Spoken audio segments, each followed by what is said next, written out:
Bom, então, primeiro, boa noite.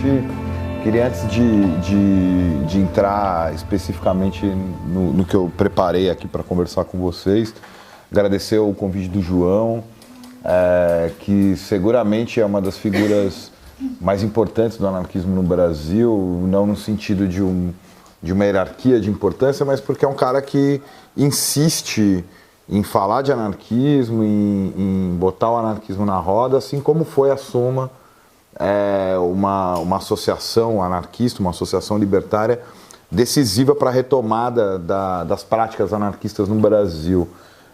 Acho que não custa, pelo menos, indicar para que cada um possa pesquisar mais, aí procurar.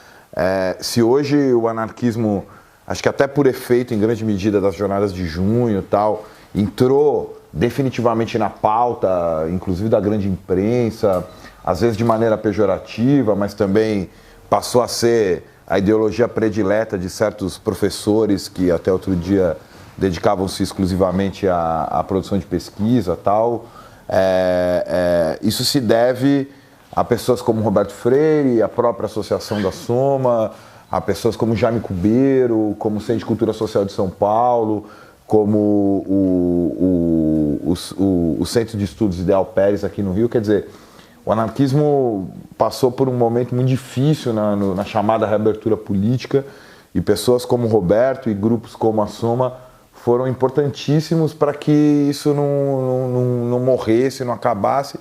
E se existe hoje, eu poderia dizer em termos até planetários, uma certa disposição para se falar de anarquismo, se existe uma anarquia contemporânea que eu vou tentar abordar aqui, que de uma certa maneira se mostra pujante, inclusive e principalmente por toda a crise, digamos assim, que passam as formas tradicionais de representação, as formas tradicionais de fazer política, e se deve sobretudo ao investimento e a coragem e a sagacidade de grupos como a Soma, de pessoas como, né, o saudoso Roberto e o presente João da Mata.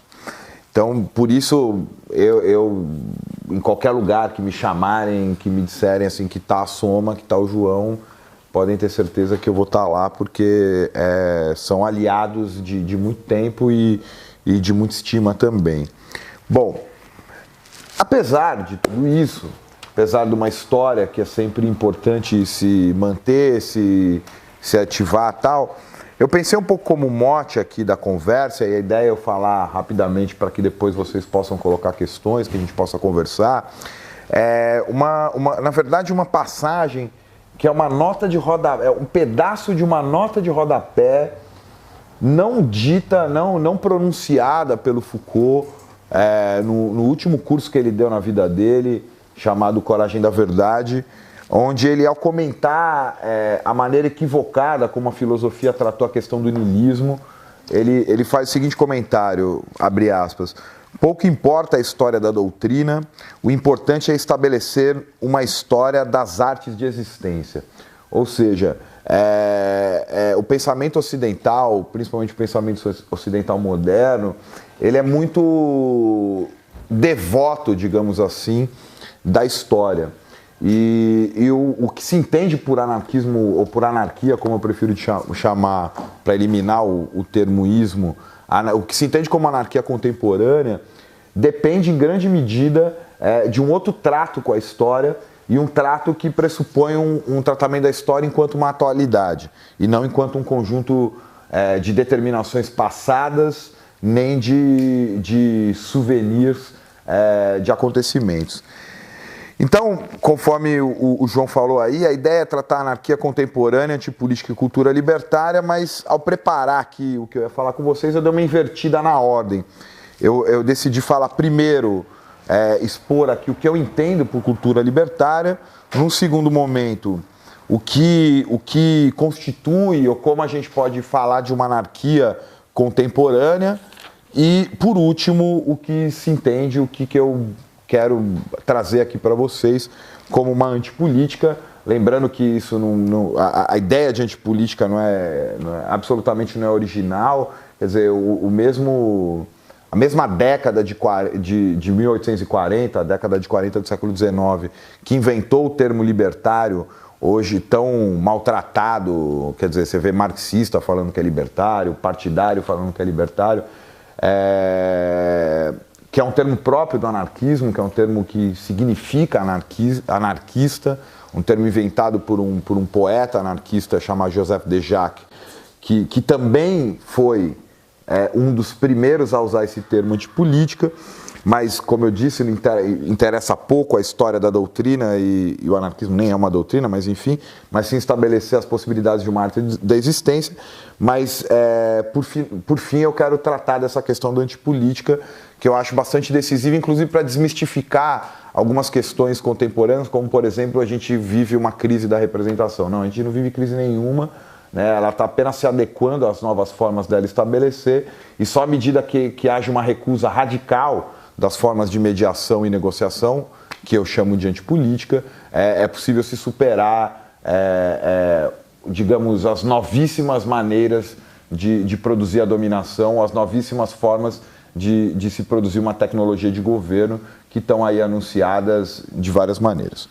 Bom, então, comecemos pelo termo cultura libertária.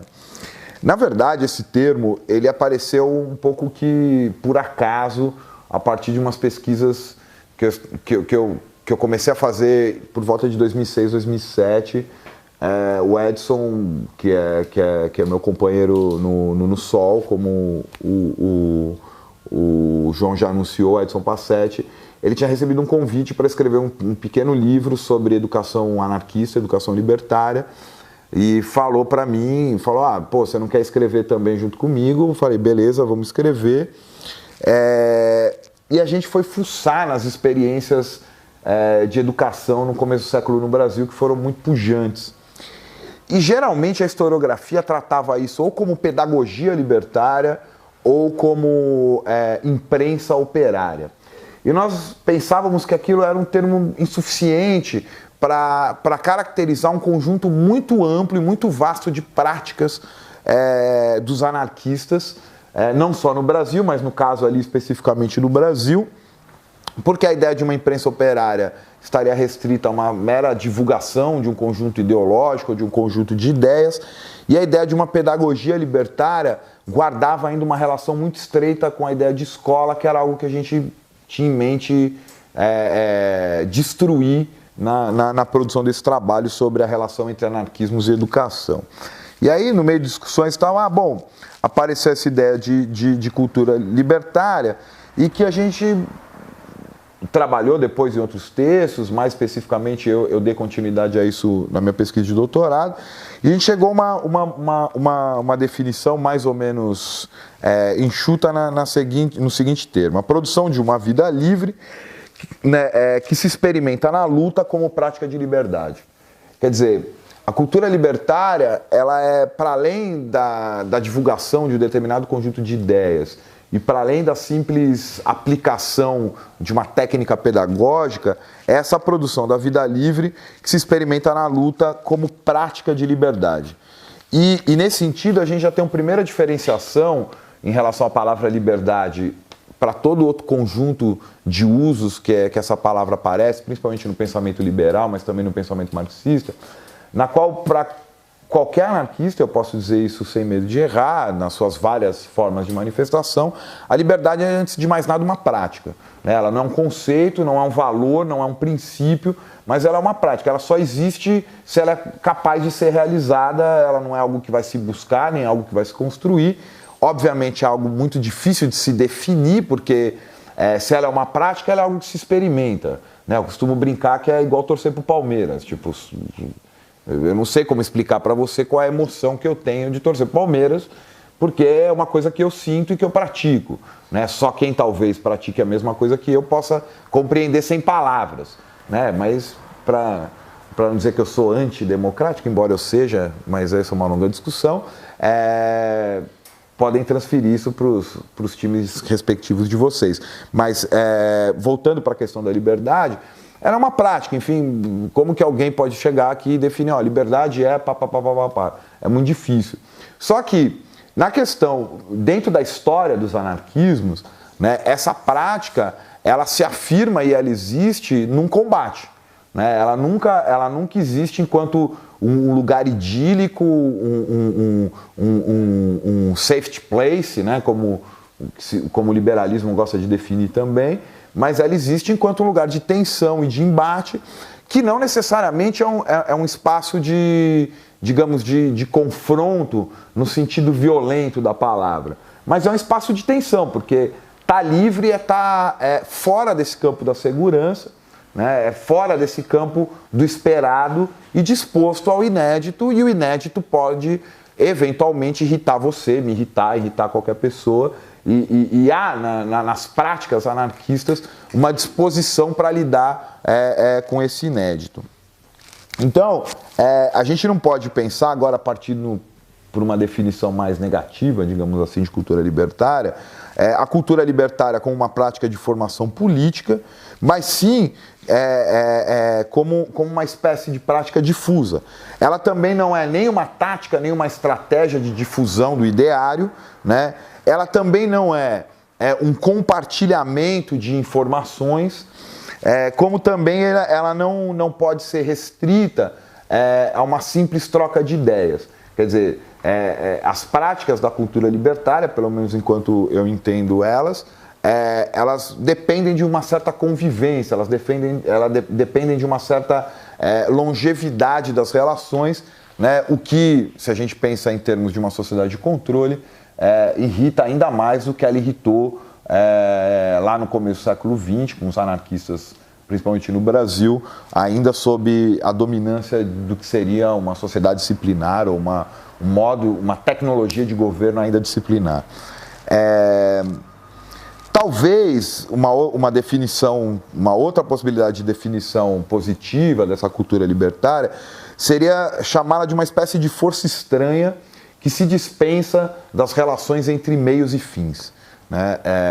Uma imagem que eu gosto muito, já que eu estou no Rio de Janeiro, para explicar um pouco o que é força estranha, vocês podem me achar um pouco brega em relação à canção, embora eu adore a canção, é precisamente o momento em que o Pichote, a Lili e o terceiro personagem, que agora eu não lembro, do famoso filme Pichote, cantam essa canção sentados no arpoador, né? E embora eles estivessem eminentemente acossados pelas forças policiais, não sei se todo mundo aqui assistiu esse filme Pichote, o filme termina com o Pichote caminhando sobre o trilho de um trem, no qual o futuro dele é absolutamente inimaginável, embora a história tenha acabado, digamos, com a poesia, né, da imagem do Pabenco, não sei se todos sabem também, quando o Pichote mesmo, o cara que fez o filme, acabou sendo assassinado e gerou outro quem matou o Pichote. Mas ele é essa força estranha que se dispensa das relações meios e fins. E guardem essa definição, porque quando eu chegar no terceiro ponto, ela vai ser importante para entender o que é antipolítica, né? Já que a política depende de uma certa adequação ou de uma certa concatenação entre o que se chama os meios e fins, inclusive contando na própria história do anarquismo com uma crítica muito potente, para mim a principal delas feita pela Emma Goldman, quando ela diz num debate com os marxistas de que fins autoritários meios autoritários levam a fins autoritários e de que meios libertários só poderiam levar a fins libertários. Para usar uma linguagem mais contemporânea, a gente poderia também definir a cultura libertária como a possibilidade da produção de um menor no qual se valoriza a diferença. E não a diferença entendida na chave de uma racionalidade liberal, né? A diferença enquanto pluralismo, né? Pensem em termos macropolíticos, o que é a diferença no campo da disputa partidária. É possível existir vários partidos, de várias cores, de várias ideologias, de várias posições, inclusive partidos que são antagônicos, partidos que são impossíveis de serem conciliados. No entanto, todos estão submetidos a uma mesma racionalidade, que é a própria racionalidade do parlamento. Então, a diferença dentro dessa racionalidade liberal ela se dá dentro de algo que unifica, e aí, para usar um termo, com desculpa do Rodrigo, um termo do Kant, ela se dá como o Estado enquanto categoria do entendimento. Quer dizer, ainda que seja possível ter vários partidos diferentes, é preciso que existam partidos, é preciso que esses partidos existam dentro de uma coisa chamada parlamento. Então a diferença nessa produção do menor dentro da cultura libertária, ela se difere, com perdão da redundância, da ideia de pluralidade ou de pluralismo para os liberais. De novo, é uma diferença que em muitos momentos incomoda. De maneira, então, que ela se situa no que a gente pode chamar de um agonismo das relações de poder. Ou seja, a cultura libertária não é algo que não é um fim que você chega ou algo que você que alcança em algum momento, ou que em algum momento você pode dizer, bom, ok, eu cheguei aqui na cultura libertária, tá tudo beleza. Não, a produção dela só existe em torno desse agonismo, na medida em que, se as relações de poder se dão numa tensão entre práticas de poder e práticas de resistência, esse agonismo é algo que a cultura libertária, ou que a prática dos anarquistas, vai em grande medida reivindicar. E vai reivindicar não como um sistema de princípios, nem como uma doutrina, nem como um dogma. Eu gosto muito da definição de anarquismo que está na enciclopédia francesa, né, enciclopédia anarquista, organizada por um educador anarquista chamado Sébastien Faure, que diz assim, que todo aquele que luta contra a autoridade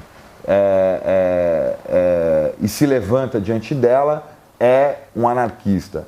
Foi uma saída que o Faure conseguiu para acabar também com certas disputas internas de várias concepções de anarquismo e abrir um pouco também a possibilidade de um argumento que Roberto gostava de usar muito e o abolicionismo penal também usa, de mostrar como que em vários momentos da nossa vida a gente atua contra o poder ou fora do poder, ou podemos dizer de uma maneira anárquica, e nem se dá conta disso. Isso é importante quando alguém vira para você e fala, ah, não, o anarquismo é uma coisa muito legal, muito bonita, é uma ideologia realmente louvável, no entanto ela é irrealizável. Não, se eu consigo realizá-la em vários âmbitos da minha vida, né, enfim, nas minhas relações amorosas, na minha associação, na minha associação de amigos, dentro do meu trabalho, sobretudo, né? Porque também no campo mais da militância, digamos assim, você tem muito anarquista de fim de semana, né? O cara tem uma vida comum, normal, e ninguém na casa dele sabe que ele é anarquista, ninguém no trabalho dele sabe que ele é anarquista, mas de fim de semana ele vai para a organização revolucionária preparar a revolução.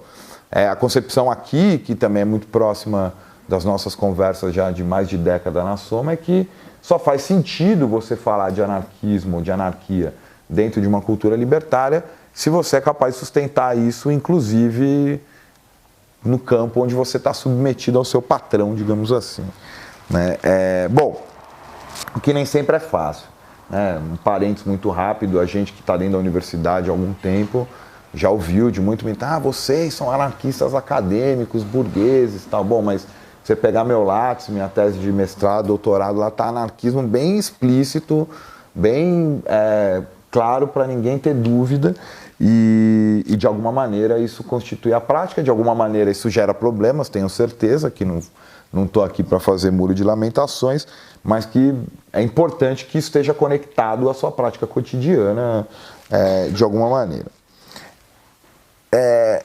Um último elemento aqui da cultura libertária para eu poder passar para a anarquia contemporânea, e que talvez seja o mais polêmico, é que de uma certa maneira a cultura libertária ela é agressiva, mas não entendam agressividade, não confundam agressividade com violência. Quer dizer, para você se afirmar enquanto um sujeito livre, né, você não pode ter uma postura nem corporal, nem subjetiva passiva. Né? E essa agressividade produz um elemento importantíssimo, que eu também vou recuperar no último ponto aqui sobre a antipolítica, que é a revolta. E a revolta ela é muito mais importante dentro disso que eu chamo de cultura libertária do que propriamente uma ideia de revolução, porque a ideia de revolução ainda digamos, herdeira de uma certa teleologia, seja holística, seja laica, se eu pensar principalmente a partir de Hegel, de um futuro redentor. E a revolta não, a revolta é algo que acontece aqui agora, né? E ela pode se manifestar desde um simples menino, um estudante que se recusa a cumprir alguma ordem dentro da escola ou que se recusa a se submeter a algum castigo imposto dentro de casa, até o que se viu aí, ou que se vê, quer dizer, da minha perspectiva, desde o final dos anos 90, começo dos anos 2000, que é o que eu vou abrir agora, mas, digamos, mais amplamente na mídia para todo mundo, que se vê nas ruas a partir de junho de 2013 e todo o enfrentamento em torno do que se chamou aí genericamente de Black Bloc. Então, para fechar, a cultura libertária ela é uma prática cotidiana, mas ela também é uma prática que está sempre colocada em devir. E eu gosto de relacioná-la dentro do que o Deleuze discute como devir, a partir de dois devires, digamos assim, em especial. Eu diria que a cultura libertária ela está entre o devir criança e um devir animal, né? Na medida em que ela pressupõe uma agressividade própria dos animais e que todo o pensamento moderno, contemporâneo, relegou como algo a ser eliminado, né, dentro da nossa constituição enquanto sujeito, quer dizer, desde o iluminismo, né, a ideia é que você pense com a cabeça e não com o pau, não com a buceta, não com a sua pele, com o seu peito, com os seus braços. E acho que a manutenção dessa animalidade relacionada a essa agressividade é importante. E essa questão da criança, né, porque aqui todo mundo foi criança, obviamente, né, e acho que uma grande maioria convive com uma criança, e se é difícil definir o que é anarquismo ou o que é anarquia, basta se olhar para uma criança. Eu acho que ela consegue traduzir muito mais do que eu poderia aqui em palavras o que é uma prática anárquica. Porque criança, só para fechar, né, seguindo até um pouco algumas indicações do próprio Stirner, né, ela não luta por ideias, ela luta por um objeto. Né? Se reparar, uma criança ela é capaz de fazer um escarcéu por causa disso aqui, e daqui meia hora ela nem liga para esse objeto e está tudo certo. Né? Os adultos não, né? Eles vão saber uma elaboração, aí precisa estabelecer um contrato. Bom, então você pode usar esse objeto de tal a tal hora. Com criança, outro dia eu estava com um bebezinho no colo lá na casa de vocês, o Manuel, uma gracinha. E eu estava falando com a mãe dele ficou meio impressionada assim, e ele tinha pirado num cartaz que tinha uma espécie de alvo vermelho, e toda hora ele fazia assim, sei lá, 4 meses, 5 meses. E eu falava, cara, criança é muito louca, né? Porque se fosse uma criança maior, alguma pessoa podia falar, porra, cara, muito desse. De duas uma, você deixa ele grunhindo até você não aguentar mais, ou você faz o que eu fiz, pega ele e leva até o cartaz para ele parar de grunhir. Não tem, você entende? Para entender a questão da antipolítica no final, isso é uma imagem interessante, porque assim, não tem negociação, é ação direta. Ou tem o cartaz, ou não tem o cartaz. Anarquia contemporânea, rapidamente. A anarquia ela foi enterrada várias vezes por vários historiadores, assim, né? Acho que talvez o enterro mais solene que a anarquia sofreu foi um historiador inglês chamado George Woodcock, que ao final da história da ideia e do movimento anarquista, ele diz assim, então o anarquismo foi tudo isso, desde lá do Bakunin, do Proudhon, do Godwin, do Malatesta e tal, mas a partir da derrota da Revolução Espanhola, em 1939, o anarquismo deixa de ter uma relevância social e ele aparece como uma espécie de influência importante para o pensamento crítico moderno, né? Ele chega lá até a citar o Gandhi e tal, o que é bastante curioso, porque como que um chefe de Estado pode ter alguma relação com o anarquismo, embora o Gandhi tenha sido um leitor de Thoreau, mas embora o Thoreau também não seja propriamente um anarquista, ou pelo menos nunca se disse isso. Mas enfim, ela sofreu vários enterros, só que esses enterros eles são surpreendidos não por novas teorias, não por novos livros, não por novos estudos, eles são surpreendidos pela própria história. Então quando o Woodcock fala isso no livro dele de 1965, o anarquismo de alguma maneira, enquanto força histórica, morreu em 1939 com o fim da Revolução Espanhola, 3 anos depois estoura o maio de 68.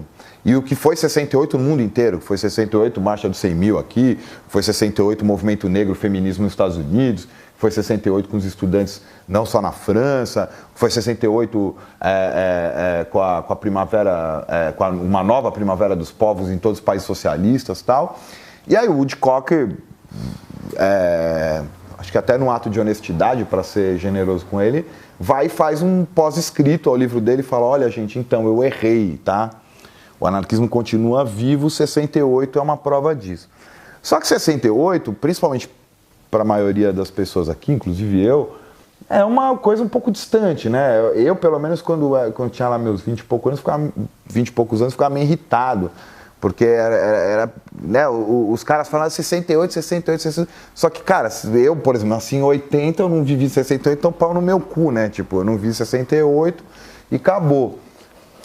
Mas, de fato, 68 foi um acontecimento importante e ele demorou para ter, digamos assim, um acontecimento no mesmo nível ou com o mesmo impacto de produção, principalmente no campo das ideias libertárias. Por quê?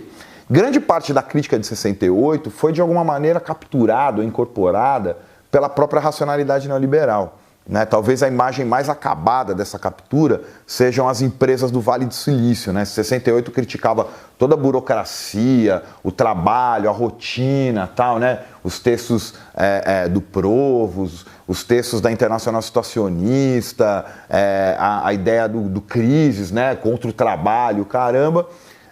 Isso teve uma resposta conservadora numa nova racionalidade do capitalismo, uma atualização dessa racionalidade capitalista, que a gente chama genericamente de racionalidade neoliberal, que vai trazer essas novas práticas de produção, né? E que no sentido da produção de ponta, essa coisa que todo mundo hoje acha bacaninha, que é escritório da Google, que neguinho vai trabalhar só de chinelo, joga videogame, o caralho, mas na verdade para o capitalismo pouco importa desde que ele continue obediente e produtivo, mas é uma nova forma de obediência.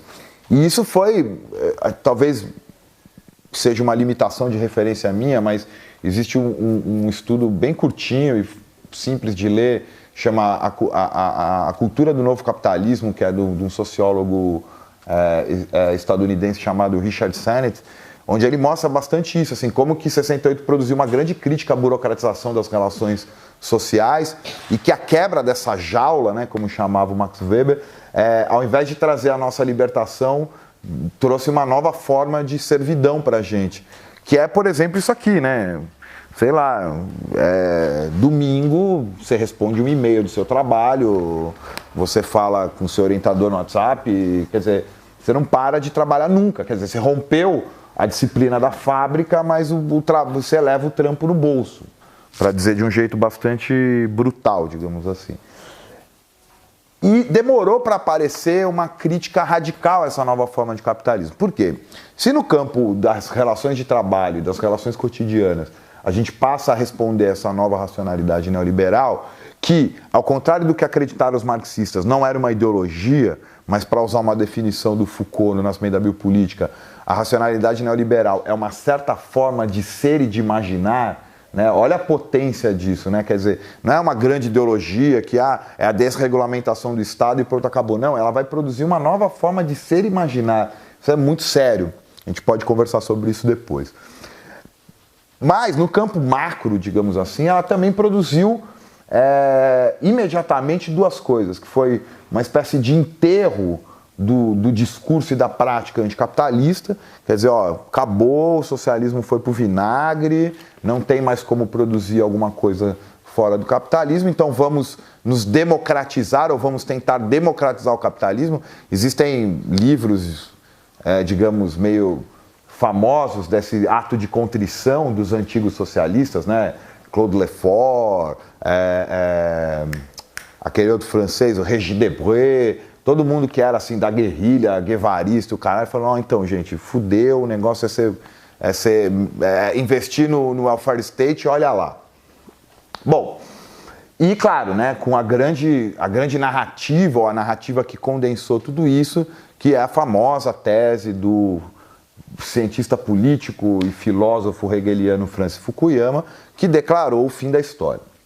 Tá, então a história tinha acabado, o capitalismo venceu, nos resta lutar dentro do capitalismo. só para dar um último dado histórico, né, basta ver o que aconteceu com todos os partidos socialistas no mundo. Todos aderiram à luta parlamentar, alguma coisa mais próxima do que era a social-democracia na Alemanha no começo do século XX e até mais conservador. Vocês todos têm aqui, vocês todos são brasileiros, tem o PT de sobra aí para ver o que foi isso. E suas dissidências também, ou linhas auxiliares, como chamam também. Bom, essa narrativa tinha dominado, digamos que ela foi levemente quebrada, ou algum anúncio de quebra disso aparece em 1994, no meio da Serra de Chiapas. Né, é o seguinte, a luta contra o capitalismo acabou, né, os zapatistas estão aqui a partir da luta dos indígenas para dizer que a gente não quer um mundo assim, mas talvez o grande evento espetacular que tenha quebrado com essa narrativa e que eu particularmente defendo como um momento que, digamos, trouxe uma possibilidade de pensar não mais só a partir do maio de 68, foi a conhecida Batalha de Seattle, em 30 de novembro de 1999, quando uma série de organizações, ONGs, ecologistas, punks, anarquistas veganos, seguidores do John Zerzan e adjacentes, resolveram quebrar, não mais que quebrar, né, as Blockbusters, o McDonald's e o Starbucks, impediram efetivamente que uma reunião do G8 se realizasse nessa cidade. É até bem curioso, porque as próximas reuniões vão ser realizadas assim, tipo, no meio do deserto, em Dubai, assim, para não ter nenhum baderneiro por perto.